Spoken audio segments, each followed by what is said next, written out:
Brigadier Sakhawat 111-এর পরাজিত শক্তি। তিনি 111-এর সময় বাংলাদেশ থেকে রাজনীতিকে নির্মূল করার জন্য, বাংলাদেশকে থেকে রাজনীতিকে নির্মূল করার জন্য মঈনুদ্দিন ফখরুদ্দিনের সেই জাতীয় বেঈমানদের কাতারে তিনিও ছিলেন। আজকে তিনি আবার নতুন করে বাংলাদেশ নিয়ে চক্রান্ত করছেন। তাকে আজকে উপদেষ্টা নিয়োগ করা হয়েছে। আলী ইমাম মজুমদার, তাকে প্রধান উপদেষ্টার দপ্তরে বসানো হয়েছে এবং তিনি সমস্ত নিয়োগগুলোতে আওয়ামী লীগের লোকজনকে বেছে বেছে তারপর তাদেরকে বসাচ্ছে এবং সরকারি যেই সমস্ত প্রশাসনের পদগুলি রয়েছে সেখানে সেই যারা আওয়ামী লীগের প্রেতাত্মা, আওয়ামী লীগের দোসর, শেখ হাসিনার ভ্যানিটি ব্যাগের লোক, তাদেরকে বিভিন্ন জায়গায় বসানো হচ্ছে।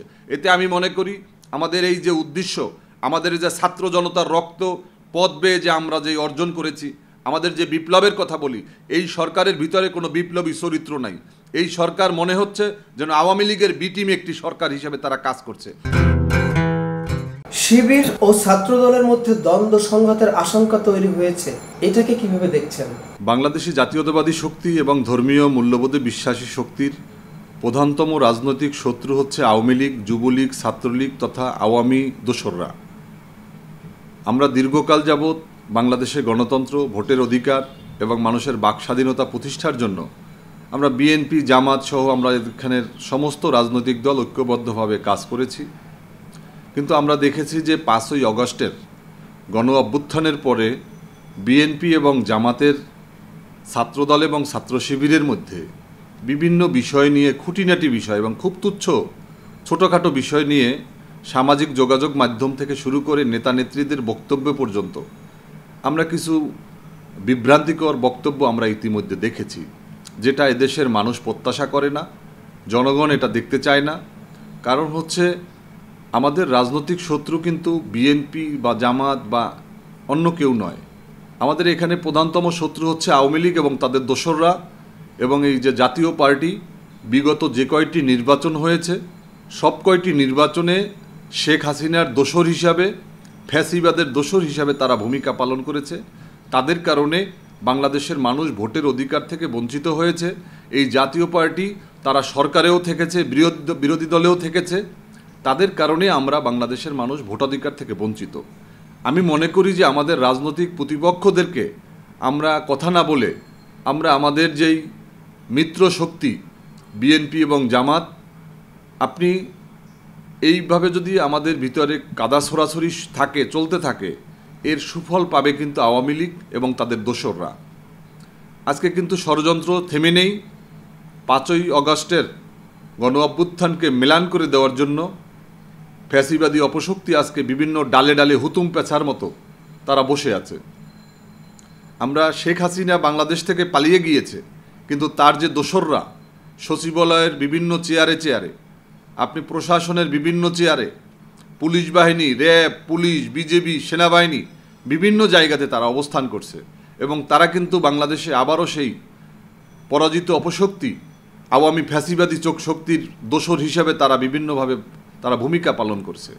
আমি মনে করি যে এই সময়ে বিএনপি, জামাত সহ আমরা যারা জাতীয়তাবাদী শক্তি, ধর্মীয় মূল্যবোধে বিশ্বাসী শক্তি, তারা নিজেদেরকে আগামী দিনের প্রধানমন্ত্রী মনে না করে আগামী দিনে আমরা ক্ষমতায় যাব, আমরা অমুক করব, আমরা তমুক করব, এরকম বাগাড়ম্বর না দেখিয়ে আমি মনে করি আমাদের পরিকল্পিতভাবে আমাদের কাজ করা দরকার।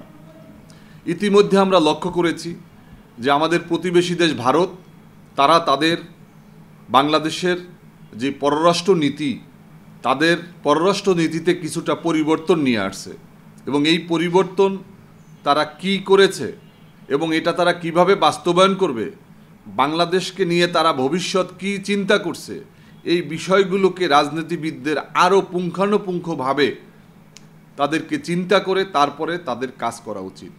আমার মনে হচ্ছে যে বাংলাদেশের কিছু বৃহৎ রাজনৈতিক দল ইতিমধ্যে ভারতীয় গোয়েন্দাদের জালে তারা পাতানো ফাঁদে তারা পা দিয়েছে এবং এটা যদি বাস্তবায়ন হয় এবং ভারতীয় রয়ের এখানে অনেক বড় এখানে প্রোপাগান্ডা চলছে, এখানে তাদের অনেক বড় ধরনের ইনভেস্টমেন্ট আছে, তারা এখন আশঙ্কায় আছে যে ডক্টর মোহাম্মদ ইউনূস যখন পাকিস্তানের প্রধানমন্ত্রী শাহবাজ শরীফের সাথে যখন বৈঠক করে, যখন এই সরকার বলে যে আমরা পাকিস্তানের সাথে সম্পর্ক উন্নয়ন ঘটাতে চাই, যখন 7 সিস্টার নিয়ে তারা পজিটিভ কথা বলে, সেভেন সিস্টারের যেই স্বাধীনতাকামী মানুষের পক্ষে এদেশের সাধারণ মানুষ যখন কথা বলে, তখন কিন্তু ভারতীয়দের পররাষ্ট্র নীতিতে পরিবর্তন আসাটা অস্বাভাবিক কিছু নয়। তারা আমাদের মাঝে নতুন করে বন্ধুর বেশে এসে আমাদেরকে দীর্ঘমেয়াদী আমাদের এই ইসলামী শক্তি এবং জাতীয়তাবাদী শক্তিকে ঘায়েল করার জন্য, ছুরিকাঘাত করার জন্য তারা অনেক অপচেষ্টা করবে। আমি মনে করি আমাদের বিজ্ঞ রাজনীতিকগণ, আমাদের যারা বড় বড় রাজনৈতিক দলের যারা নেতৃত্ব দিচ্ছেন, তাদের কথা, কাজ এবং কর্মনীতি এবং আগামী দিনের পথচলা, এটা কোনোভাবে যেন বাংলাদেশি জাতীয়তাবাদী শক্তি এবং ইসলামী মূল্যবোধের শক্তিকে যেন আলাদা করতে না পারে, তাদেরকে সেদিকে খেয়াল রাখতে হবে। আজকে বাংলাদেশের 5ই আগস্টের গণ অভ্যুত্থানের পরে আমরা লক্ষ্য করেছি যে বিভিন্ন চেয়ারে যাদেরকে নিয়োগ দেওয়া হচ্ছে তারা আওয়ামী লীগের দোসর, তারা ফ্যাসিবাদের দোসর, তারা শেখ হাসিনার লেসপেন্সার। তাদেরকে বিভিন্ন জায়গায় বসিয়ে এই অন্তর্বর্তীকালীন সরকার কি অর্জন করতে চায় তা নিয়ে আমাদের প্রশ্ন রয়েছে। আমরা দেখেছি যে শুরুতেই ডক্টর মোহাম্মদ ইউনূস তিনি যখন প্রধান উপদেষ্টা হিসাবে নিয়োগ পেয়েছেন, তিনি নিয়োগ পাওয়ার পরে যেই উপদেষ্টা পরিষদ নির্বাচন করা হয়েছে, সেখানে প্রশ্নবিদ্ধ ব্যক্তিরা উপদেষ্টা পরিষদে তারা মনোনয়ন পেয়েছে। এদেশের মানুষ ব্রিগেডিয়ার সাখাওয়াত সম্পর্কে জানে। ব্রিগেডিয়ার সাখাওয়াত 111-এর পরাজিত শক্তি। তিনি 111-এর সময় বাংলাদেশ থেকে রাজনীতিকে নির্মূল করার জন্য, বাংলাদেশকে থেকে রাজনীতিকে নির্মূল করার জন্য মঈনুদ্দিন ফখরুদ্দিনের সেই জাতীয় বেঈমানদের কাতারে তিনিও ছিলেন। আজকে তিনি আবার নতুন করে বাংলাদেশ নিয়ে চক্রান্ত করছেন। তাকে আজকে উপদেষ্টা নিয়োগ করা হয়েছে।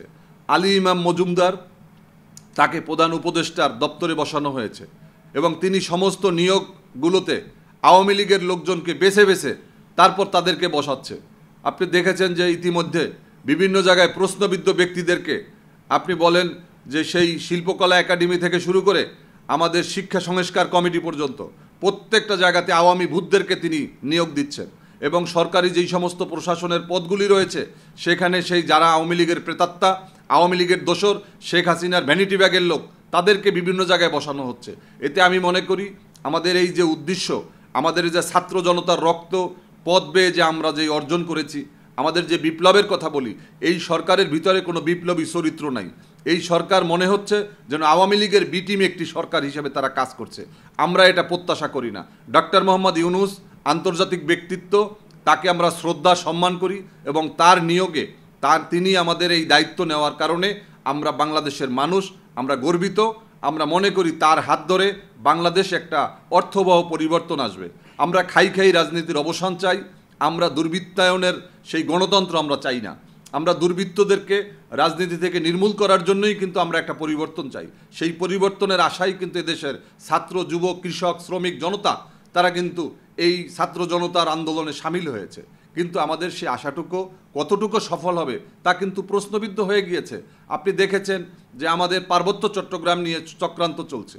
এখানে ভিনদেশি সেই হায়েনারা এখানে বিভিন্নভাবে তারা সবল দেওয়ার জন্য চেষ্টা করছে এবং এই যে পার্বত্য চট্টগ্রামে উত্তপ্ত করার জন্য আমি স্পষ্টভাবে বলতে চাই, যিনি শেখ হাসিনার সময়ে জেলা পরিষদের, পার্বত্য চট্টগ্রাম জেলা পরিষদের চেয়ারম্যান ছিলেন, সেই সুপ্রদীপ চাকমা, তাকে এই ডক্টর মোহাম্মদ ইউনূসের সরকারে তাকে উপদেষ্টা করা হয়েছে, যেখানে তার বিরুদ্ধে তদন্ত করে এবং তিনি যেই সমস্ত কর্মকাণ্ড করেছেন তাকে বিচারের আওতায় নেওয়া উচিত ছিল প্রশ্নবিদ্ধ ঘটনায়, সেখানে তাকে উপদেষ্টা নিয়োগ করা হয়েছে। উপদেষ্টা নিয়োগ করার পর এই সুপ্রদীপ চাকমা তিনি আওয়ামী লীগের সাথে তিনি বৈঠক করেছেন।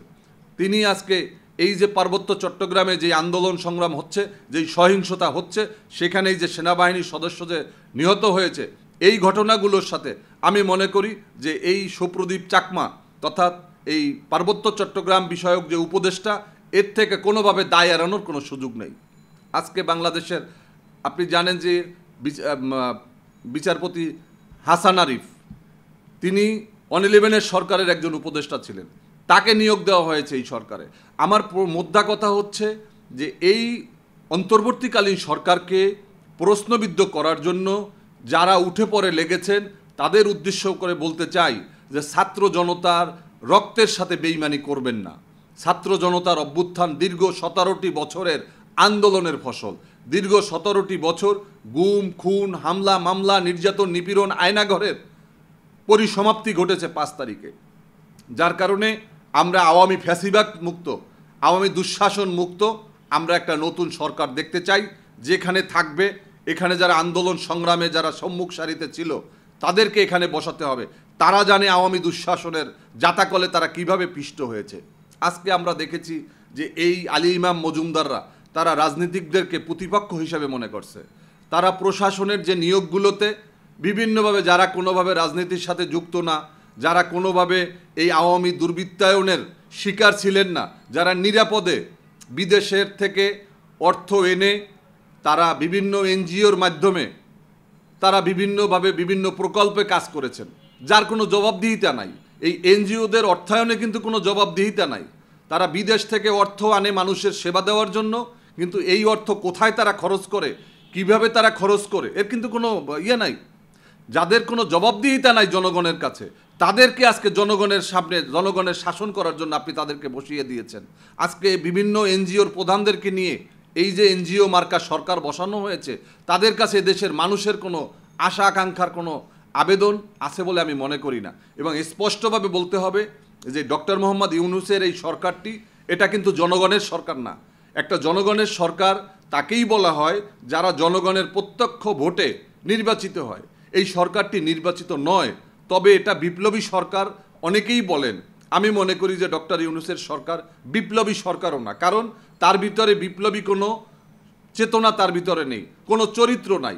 এবং বিপ্লবী সরকার কখনো এই সংবিধানের উপর নির্ভর করে সংবিধানে ওত নেয় না, শপথ গ্রহণ করে না। বিপ্লবী সরকার সংবিধানকে স্থগিত করে তিনি পুনর্গঠন করেন, সংস্কার করেন। আমরা দেখছি যে একদিকে সংবিধানের লঙ্ঘন হচ্ছে, আর একদিকে সংবিধানকে সুরক্ষা করার কথা হচ্ছে। একদিকে বলা হচ্ছে বিপ্লবী সরকার, আর একদিকে বলা হচ্ছে সাংবিধানিকভাবে তারা দায়িত্ব পালন করছে। তার মানে একই সাথে দুইটা জিনিস হয় না।